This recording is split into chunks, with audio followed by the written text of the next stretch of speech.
Salut les mecs, bienvenue pour la présentation de Ugly Kid Joe. Alors qu'est-ce que c'est que ceci? C'est une VT? Non, ce n'est pas une VT, c'est la carreau d'une VT.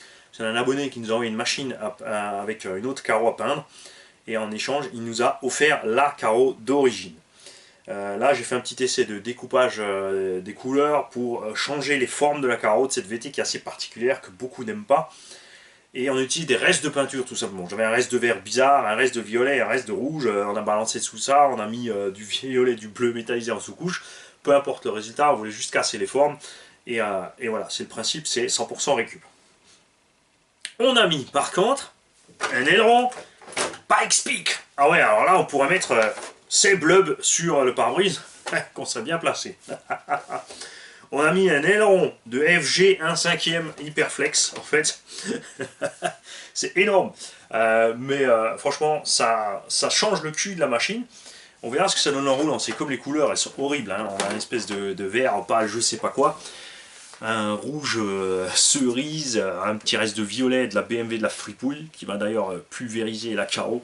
Il fait une jolie carreau violet de Joker. C'est pas grave, je me vengerai. Et pour finir, pour que ça soit moins dégueu au niveau du verre, là ça ne verra peut-être pas la caméra, c'est qu'on a mis du métallisé, de la paillette métallisée or et argent sur le dessus dehors vite fait pour que avec la lumière du soleil, forcément les teintes brillent différemment. Ensuite on a fait une compétitite, c'est-à-dire qu'on a foutu tous les stickers fluo et possibles et imaginables dans tous les sens sur la carreau à gogo sans regarder. On a vraiment fait du tout et n'importe quoi. Tout ça pour montrer que finalement, même quand tu foires un truc, à la fin, quand ça roule, bah, tu seras content et que c'est pas si moche que ça. Ouais, je sais, hein, ça fait vraiment... ces oreilles de Mickey Mouse. On aurait très bien pu l'appeler aussi Dumbo, cette voiture. Hein, mais ouais, si on l'appelle Dumbo, faut qu'il mette une petite trompe à l'avant. Et là, après, il y a Jérôme Diego qui va nous faire des remarques. On va laisser tomber Dumbo, on va garder Ugly Kid Joe. Qu'est-ce que c'est que cette caisse si ce n'est pas une VT? On a des jantes Obitech Rally Game et là-dessous il y a effectivement une Obitech Rally Game. Nous avons un châssis de STR8 RG que je vous avais présenté, que nous avons un petit peu modifié. Pas grand chose, hein.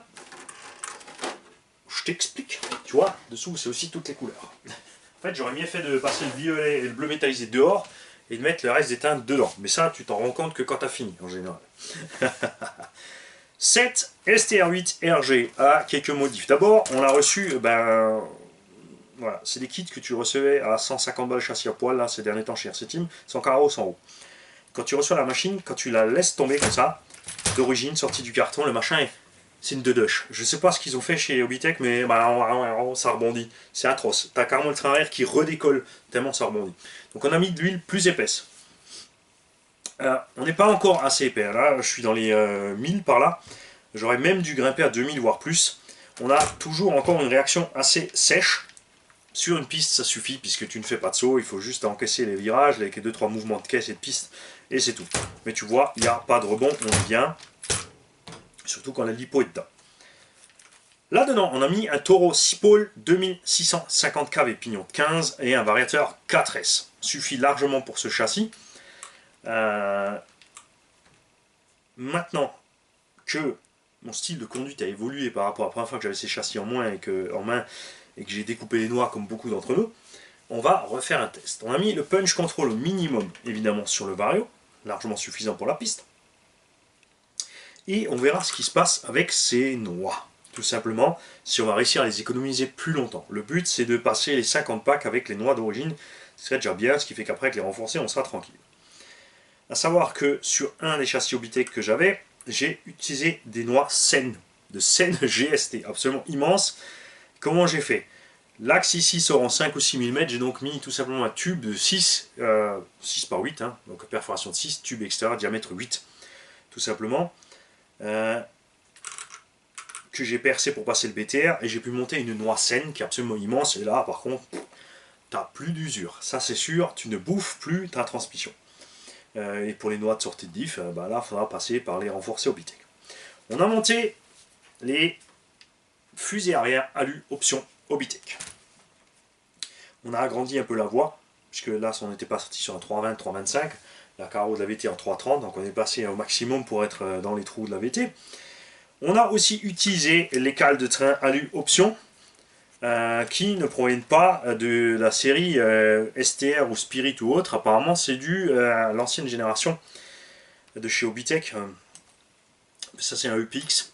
Donc, je ne sais pas de quel châssis c'est. Ça fait, vous savez, je recommence.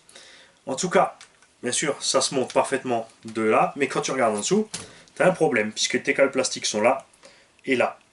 Et nous, on a donc repercé ici pour fixer la cale de train arrière alu. Enfin, le renfort de châssis arrière alu. Ça, c'est moi qui ai percé, qui ai visé. Ça, c'est mon nain. Il y a une vis qui est un tout petit peu pas au bon endroit, mais c'est minime. Hein. De toute façon, après, vous le savez, cette machine a été fabriquée à moindre coût et elle sortira un tout petit prix d'ici, puisqu'elle permettra à quelqu'un qui n'a pas un gros budget de partir sur une 1/8e piste plutôt que du 1/10 piste. Et vous allez voir, là, comme ça, vous dites... Mais à mon avis, quand je vais aller sur la piste et que je vais mettre gaz avec le petit machin là, hein, il y en a 2-3 qui vont frétiller, qui vont dire ah, ça là il me la faut. Hein, surtout quand ils entendront ce que ça coûte derrière. C'est le but. C'est pas une top machine, mais c'est un mini prix et c'est ce qui est sympa. Quand le rapport qualité-prix colle, on est bon.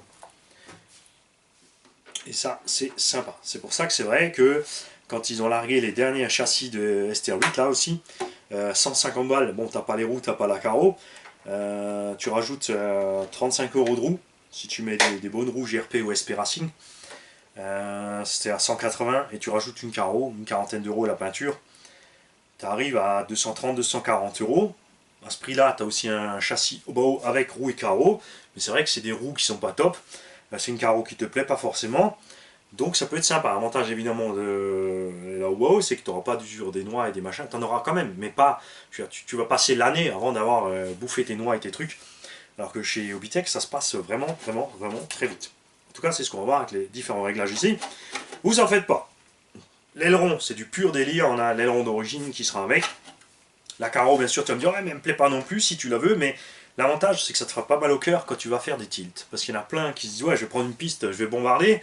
Et il y en a tout autant qui me renvoient un mail derrière, j'ai mangé le trottoir, j'ai pris la plaque d'égout, j'ai tapé le poteau, j'ai pas vu ci, j'ai pas vu ça, même sur circuit. Hein. Si vous regardez les vidéos des circuits, les mecs, il y a des sorties de route, aïe. Ça y va pas mollo. Hein. Donc ça aussi, c'est un engin que je vais me faire plaisir à piloter. Et aussi, oui, j'ai oublié l'essentiel. J'ai viré le honteux, parce qu'il n'y a pas d'autre mot pour le dire, hein, le pare-choc d'origine Obitech, c'est de la daube. Je vous le dis, les mecs. Allô, Toulon, ici la régie. Toulouse, pardon, pas Toulon. Non, les Toulonnais, je vous en veux pas. Pose la chaise, le Toulonnais. Détends-toi, c'est pas toi que je visais. D'ailleurs, les Toulousains non plus. Hey, ça reste pour rire, les mecs. Hein.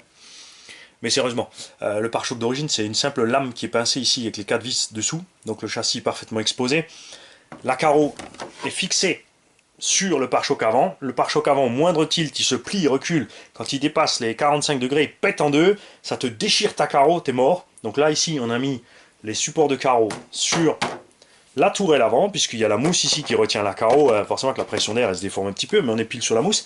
Ceci est un pare-choc de Mugen MGT7. Ça va aller beaucoup plus vite, parce qu'il y a un pare-choc pro. C'est une blague. Et ce pare-choc a un renfort supérieur, vous l'avez vu, qui monte sur la tourelle avant. C'est ce qui manque tout simplement à ce pare-choc Obitech. Donc un tout petit effort chez Obitech, mettre une platine supérieure sur la mousse et une jonction vers la tourelle avant pour éviter tout simplement que ce pare-choc avant se plie et pète et rosse la carreau en moins de 2, parce que c'est quand même dommage. À la moindre touchette, tu pètes ton pare-choc et que tu fendes ta carreau devant derrière. Voilà. Si quelqu'un la veut, dépêchez-vous avant qu'on aille la rouler. Vous allez me dire, ouais, mais je préfère la voir rouler parce que j'ai un doute sur la performance. T'as pas besoin de douter. Je te rassure, cerveau 17 kg, c'est le Connect Origine. Nous, on avait des cerveaux bien moins performants à l'époque dans ces Obitech. Et c'est la corne de cerveau qui appuyait sur le cerveau, qui tuait le cerveau. Là, le 17 kg est quand même plus balèze. On a mis une corne de cerveau en alu qui ne frotte pas. Et donc, tu as de côté direction, tu vas être tranquille. Le Vario CDO Boeing SC8, 120 ampères, tu risques rien. Moteur Toro 6 pôles. 2650 kV avec le poids de la machine, on a 3,8 kg à peu près là. Je te promets que ça suffit. Ça envoie déjà un bon petit 70 doigts dans le nez sans forcer en 4S. Alors, faut se décider. Salut, et à bientôt. Enfin, tout de suite. Parce que là, pendant que je vous dis ça, les mecs, il faut déjà avoir mailé pour la réserver. C'est peut-être même déjà trop tard. Salut.